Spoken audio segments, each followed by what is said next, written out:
नमस्कार, जय हिंद, जय भारत। मैं Santosh Kumar, BR India Today news से। और इस वक्त मैं अभी बडिया पंचायत में हूँ। ये आता है नबीनगर प्रखंड में, जिला औरंगाबाद, बिहार। आइए आज आपको मुलाकात हम करवाते हैं माननीय दीपक तिवारी जी से, जो बडिया पंचायत के पेश अध्यक्ष हैं। आइए जानकारी लेते हैं अभी की पेश जो दिखता है, जो किस धान रेट से धान अभी ले रहे हैं। तो सर, सबसे पहले आपका परिचय माफ कीजिएगा सर। आपका स्वागत है BR टुडे में सर। आपका भी बहुत बहुत स्वागत है हमारे यहाँ पंचायत में। सर आप सर अपना परिचय दीजिए सर जनता। मेरा परिचय हुआ, मेरा दीपक तिवारी नाम है। बडिया पंचायत के अभी वर्तमान पैक्स अध्यक्ष हूँ। अच्छा सर, अभी दीपक सर किस रेट से धान ले रहे हैं सर आप? धान का तो जो समर्थन मूल्य है सरकार का 2369 रुपया है। 2300। कुछ नमी उम्मीद में सर क्या है? कुछ नमी 17% तक छूट रहती है। अच्छा। 17% के बाद अगर नमी है जी तो उसकी कटौती होती है।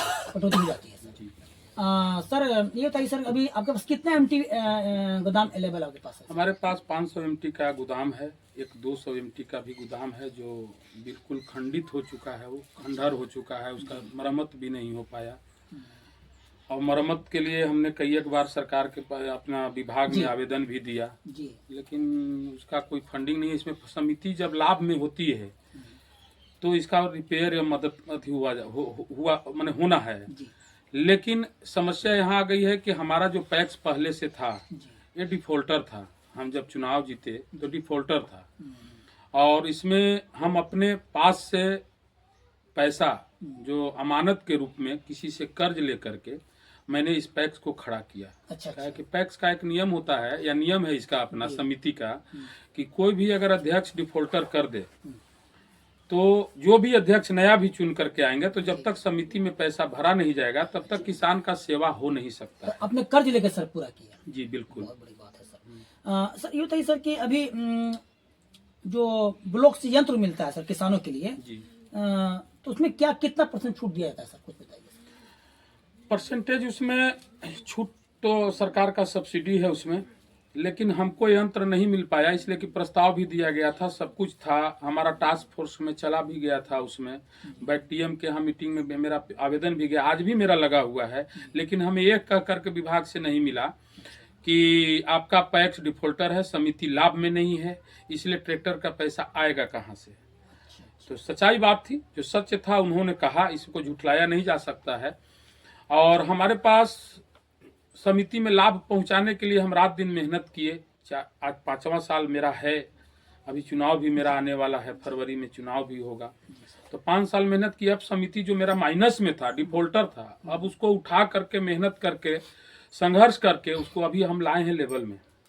तो अब इस पंचवर्षीय के बाद अब जो भी योजना होगा हमें मिलेगा। हमें ट्रैक्टर, कृषि यंत्र ही नहीं, हम बडिया पंचायत में राइस मिल के लिए भी बहुत ज्यादा अपेक्षित है और उसके लिए भी हम रात दिन लगे हुए हैं। मेरे पास भूमि भी पर्याप्त है, अब समिति भी मेरा बराबर में आ गई है।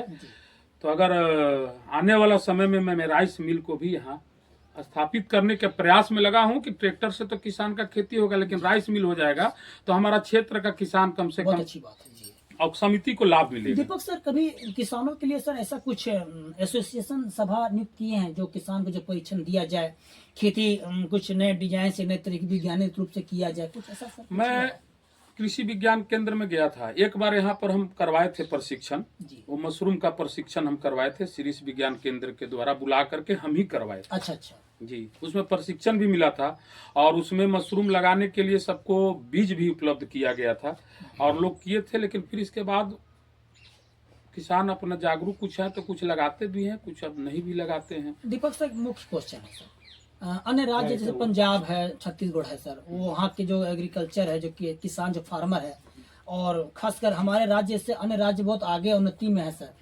तो क्या कमी झलकता है सर कि आज हमारा राज्य पीछे क्यों है सर एग्रीकल्चर में? देखिए सर, अभी तो तत्काल की जो बात है, सरकार की एक तरफ से घोषणा होती है हमारे यहाँ बिहार में कि 48 घंटा में किसान को पेमेंट देना है धान अधिप्राप्ति के बाद, लेकिन हमारे बगल में किसान अभी बैठे हुए हैं, इनका धान दिए हुए हमारे पास 15 दिन हो गया, लेकिन अभी तक इनको पेमेंट नहीं मिला है। और मैं नहीं दे पाया, मैं पैक्स अध्यक्ष रहते भी नहीं दे पाया हूँ। अब इसलिए कि मेरे पास सीसी में पैसा नहीं है। वित्तीय वर्ष में हमने सरकार को चावल दे दिया समय से, उसका अभी तक हम लोग के पास पैसा नहीं आया है।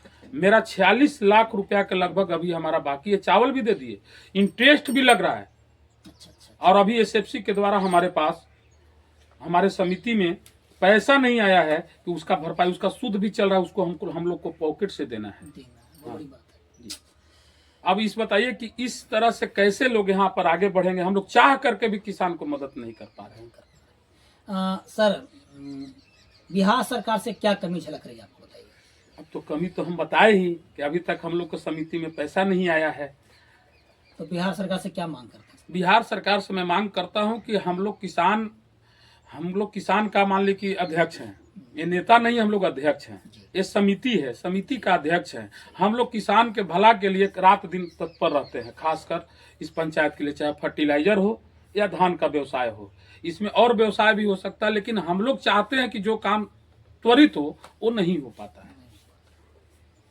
इसमें धान भी खरीद लेंगे तो सरकार की पॉलिसी है कि मिल के द्वारा एग्रीमेंट कराना है, टैग करना है। मिलर के पास अगर किसान का धान भैया खेत में पैदा होगा तो मिट्टी ही आएगा ना, थोड़ा बड़ा धान होगा तो उसमें खखरी का अंश आएगा ही, निश्चित है। अब हम किसान का अगर धान अगर खखरी के चलते लौटा दें तो मेरे लिए हित की बात नहीं होगी, किसान की हित की बात नहीं होगी। लेकिन मिलर की मनमानी ऐसी होती है कि उनके गोदाम पर, मिल पर जब धान हम लोग भेजते हैं तो उनको अपना मन से मर्जी से काट लेना है। उनको है कि जितना मन होगा उतना काटेंगे, इसके बाद हमारा, अब उसमें डैमेज हम लोग जाते हैं। 2369 किसान को देना है, 5 किलो 6 किलो अगर धान अगर वहां हमारा कट जाता है, जिसका प्रमाण है मेरे पास, तो 6 किलो धान कटने के बाद पैक्स अध्यक्ष की क्या स्थिति रहेगी आप सोच सकते हैं। 2369 के रेट देंगे तो धान का खखरी का अध्यक्ष पैसा भरेगा ना। सही बात है सर, बड़ा समस्या है जी। हम तो मंत्री जी से, प्रेम कुमार जी से भी औरंगाबाद में मांग किया था भरे सभा में, स्टेज से, कि महोदय हम लोग का धान जो मिलर के साथ होता है इसका डायरेक्ट एसएफसी के साथ टैग कर दिया जाए कि धान हम किसान से जो लेते हैं एसएफसी ले लेवे, एसएफसी अपना कुटवा करके देवे, तो इसमें सरकार की भी पॉलिसी साफ सुथरा झलकेगी। सर, दीपक सर, फिर से पुनः माननीय नीतीश जी मुख्यमंत्री बन गए हैं, इस पर सर क्या शुभकामना देना चाहेंगे? मैं पहले तो अभी नवनिर्वाचित मुख्यमंत्री बनने के लिए उनको बहुत बहुत बधाई देता हूं। और अच्छे विचारधारा के आदमी भी हैं, काम भी करना चाहते हैं, लेकिन अब जो भी मजबूरी रही होगी पैक्स पर उनका थोड़ा सा ध्यान आकृष्ट में कराते हुए उनसे निवेदन पूर्वक कहना चाहता हूं कि पैक्स अध्यक्ष की जो स्थिति है, जो बद से बदतर होती जा रही है, सारे पैक्स अध्यक्ष कर्ज से डूबते जा रहे हैं, और फिर भी किसान के सेवा में वो अगर तत्पर रह रहे हैं, तो माननीय मुख्यमंत्री से यही आग्रह करूंगा कि हमारे औरंगाबाद जिला के लिए कम से कम, खासकर आज तक 2022 के बाद अभी तक यहाँ जो उसना का मार है, उसना में 68% चावल देना है, और आपको चावल 68% धान में ठहर नहीं पाता है। इससे मिलर भी मजबूर है कि उसमें कटौती करना पड़ता है। अब हम किसान को कटौती करते नहीं, कहीं न कहीं डैमेज में जाते हैं। तो मुख्यमंत्री से मेरा आग्रह होगा, माननीय मुख्यमंत्री जी से, कि आप पैक्स पर एक नजर देखते हुए इसको साफ सुथरा, जो हम लोग को इंटरेस्ट घर से देना पड़ता है अध्यक्ष को, वो कम से कम माननीय मुख्यमंत्री के द्वारा जो भी इंटरेस्ट लगता है उसको माफ किया जाए। सर, चंद दिनों में 2026 आ जाएगा सर जी। और नए साल में जनता को और किसानों को सर क्या शुभकामनाएं दीजिएगा सर इस चरण में? मैं तो सबसे पहले अभी 9 वर्ष की हार्दिक शुभकामनाएं अपने पंचायत वासियों को, जिला वासियों को, प्रखंड वासियों को, बिहार वासियों को भी मैं देना चाहता हूं। और अभी 26 जनवरी हमारा महापर्व आने वाला है, जो माने हमारा, उसका भी मैं शुभकामनाएं आपके न्यूज के माध्यम से मैं सभी देशवासियों, बिहार वासियों को देना चाहता हूं। चलिए सर, आपने इतना कीमती बात किया सर, आपको बहुत धन्यवाद सर। थैंक यू सर, आपको भी। ये आप बात कर रहे थे माननीय दीपक तिवारी जी से, आपने इन्हीं के मुखानी से इनका आपने सुना। और सबसे बड़ी समस्या हर पैक्स की ही समस्या है कि सरकार थोड़ा इन पर ध्यान दे और इनकी परेशानी को सरकार समझे। अगर इस तरह से कार्रवाई होगी, इस तरह से काम होगा, तो आने वाले समय पर मुझे लगता है कि आज किसान हमारा खुशहाल रह पाएगा। इसी के साथ मैं Santosh Kumar, BR India Today news से। जय हिंद, जय भारत।